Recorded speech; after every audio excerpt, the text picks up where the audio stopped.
Alors, on peut voir dans cette salle, entre autres documents rares, de courts billets écrits de la main de Louis XIV à l'attention de Madame de Maintenon, des messages dans lesquels il la prévient de sa venue à Saint-Cyr.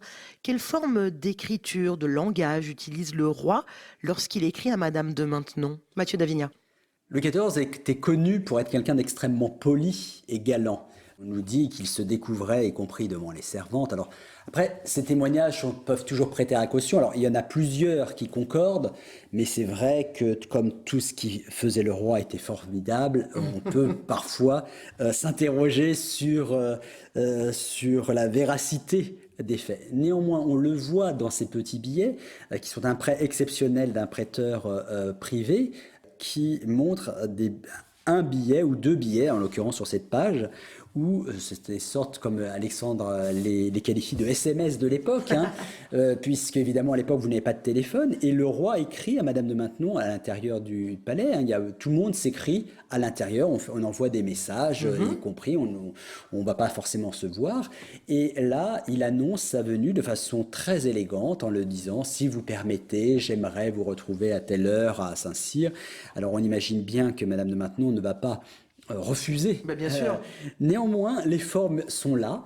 Il lui parle de façon très polie. Donc on a quelqu'un qui est extrêmement amoureux, vraisemblablement, de Madame de Maintenon, alors que la question inverse peut se poser de savoir si Madame de Maintenon a épousé le roi par devoir. Alors, même si elle l'a aimé, apprécié, ça ne devait pas être facile d'être l'épouse de Louis XIV, qui est extrêmement exigeant dans tout ce qu'il peut faire quotidiennement.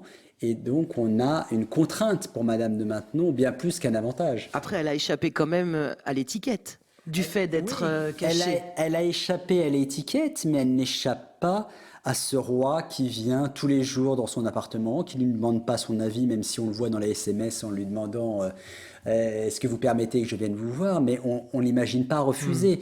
Et donc même s'il n'y a pas l'étiquette, il va la voir à Saint-Cyr, et c'est vrai que le roi a quand même quelques heures rompues, comme on les appelait à l'époque, c'est-à-dire rompues dans son emploi du temps. Dans ces moments-là, elle devait répondre présente. Eh oui. Et que ce soit pour ce genre de choses, mais aussi pour des choses bien plus intimes. Et on a des témoignages de Madame de Maintenon se plaignant des occasions pénibles que le faisait subir Louis XIV. On arrive, Mathieu Davigna, vers la fin du parcours de cette sublime exposition, et l'on peut dire à présent que la vie et l'extraordinaire ascension de Madame de Maintenon n'ont eu de cesse d'intriguer non seulement les simples curieux, mais aussi les malveillants.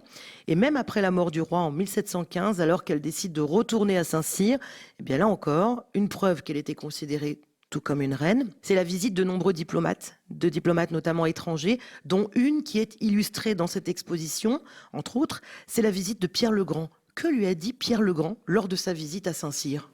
Mathieu Davigna. Alors, Pierre le Grand, là, c'est plus qu'un diplomate, hein, puisque c'est un prince, le tsar de Russie, hein, donc un prince souverain et régnant, qui revient en Europe en 1717. Il faut rappeler qu'à la fin du XVIIe siècle, Louis XIV avait refusé de le recevoir lors de son tour européen vers 1697-98, pour la bonne et simple raison que la Russie, à l'époque, ce qu'on appelait la Moscovie, était l'ennemi de la Suède, qui était l'allié naturel de la France. Et donc, Louis XIV ne pouvait pas recevoir un ennemi de la Suède, qui était un allié ancestral de la France.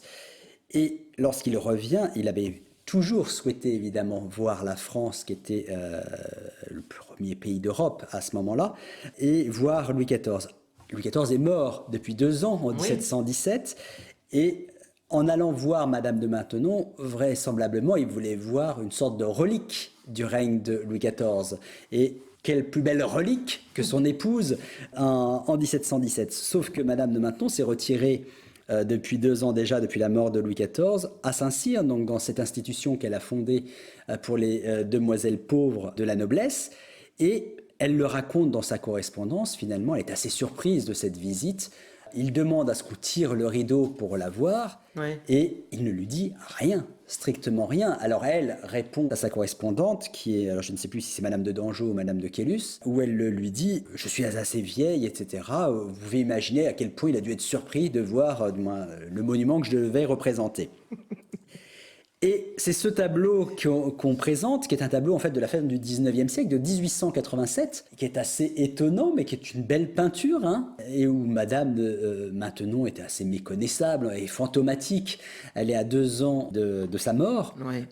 Et on a évidemment un style très étonnant, qui n'est absolument pas du 18e siècle, puisqu'on est effectivement presque au 20e siècle, et on a les demoiselles de Saint-Cyr qui sont représentées se haussant sur leurs talons à l'arrière-plan, dans des tenues tout à fait Troisième République, Oui.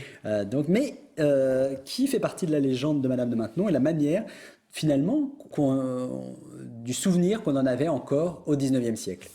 Quand le roi meurt, elle va détruire les lettres qu'elle a reçues par Louis XIV, c'est vrai, Mathieu d'Avignat? On a des témoignages des demoiselles de Saint-Cyr qui évoquent une scène, alors non pas forcément quand il est mort, mais même peu de temps avant la mort de Louis XIV, où elles évoquent que Madame de Maintenon ne voulait pas laisser de traces. Alors, est-ce pour respecter le secret qui s'était totalement éventé depuis des décennies, Oui. mais ça n'empêche qu'elle a brûlé un certain nombre de ses papiers, et en déclarant « Me voilà hors d'état de prouver que j'ai été bien avec le roi et qu'il m'écrit parfois, qu'il me fait l'honneur de m'écrire parfois ». Et elle aura cette phrase étonnante qu'on a tenu à mettre en avant « Laissons de nous le moins que nous pourrons ». Et c'est vrai qu'aujourd'hui, dans la société actuelle, avec tous les réseaux sociaux, toutes les perches à selfie qu'on retrouve un peu à droite, à gauche dans l'exposition, c'était très intéressant pour nous de mettre en avant cette autre forme de communication à l'époque. Alors heureusement pour nous, toutes ces lettres n'ont pas disparu. Il en demeure quelques-unes. Alors ne serait-ce déjà que celles qu'elle a elle-même envoyées. Et puis finalement certaines lettres, puisqu'on en a présenté, des tout plus courts billets que Louis XIV lui a écrits. Et les demoiselles de Saint-Cyr qui racontent cette scène expliquent qu'elles se sont emparées des documents et qu'elles ont essayé d'en sauver un maximum. Mais c'est vrai qu'on n'a pas énormément de correspondance entre Louis XIV et Madame de Maintenon. Pour conclure notre entretien, Mathieu d'Avignat, j'aimerais que l'on se retourne et que l'on regarde ces 2 grandes toiles. Elles sont pratiquement de taille identique. Il s'agit d'une part d'un portrait de pied de Louis XIV par Nicolas René Jolin et d'autre part d'une toile intitulée Madame de Maintenon et sa nièce. Elles sont disposées côte à côte.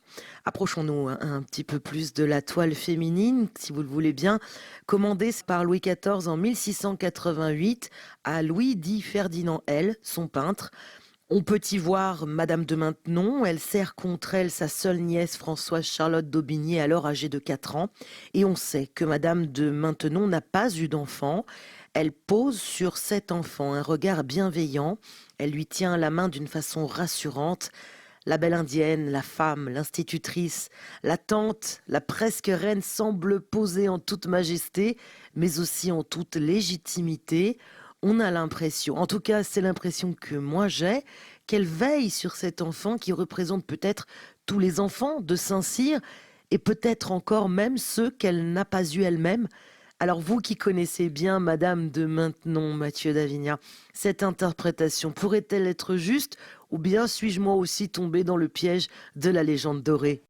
Ce tableau, effectivement, est très intéressant. Il date de 1688, comme vous l'avez dit, et il fait partie de cette commande qu'a faite Louis XIV avec l'autre tableau de Jolin évoqué précédemment pour les salles de Saint-Cyr. Donc c'est un tableau qui n'était pas forcément vu de toute la cour et qui n'était vu que par les privilégiés, entre guillemets, qui étaient conviés.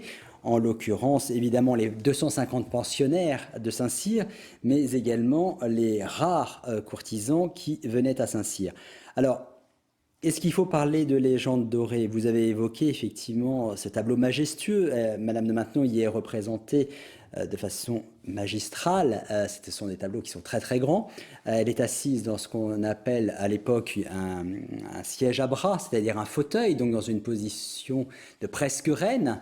Et c'est vrai que sans doute en 1688, elle mesure tout le parcours qu'elle a effectué depuis sa naissance dans la prison de Niort jusqu'aux ors de Versailles, et que là, elle est peut-être triomphante comme étant l'épouse du plus grand roi du monde, comme étant l'institutrice de Saint-Cyr, mais au sens de comme ayant institué cette maison royale de Saint-Louis à Saint-Cyr, destinée aux jeunes filles pauvres de la noblesse dont elle était elle-même issue.